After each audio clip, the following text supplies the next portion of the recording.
Handa ni Pacquiao, pag-usapan natin yan mga idol.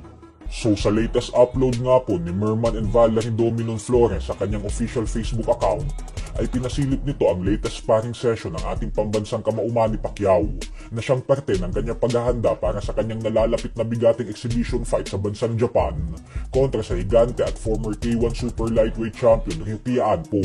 Gaganapin po ito sa July 28, kaya naman 2 linggo na lang po yan.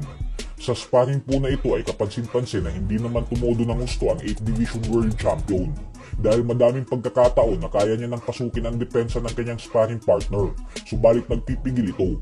Ganun pa man ay follow nyo po ang Facebook account na ito dahil madami talaga itong upload patungkol sa mga latest na kaganapan sa kampo ng ating pambansang kamao.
Last minute!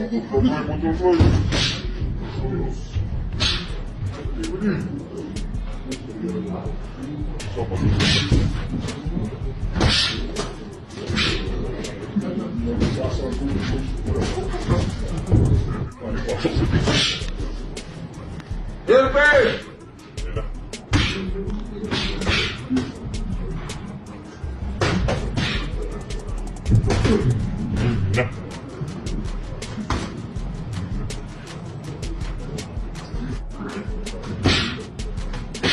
Yes,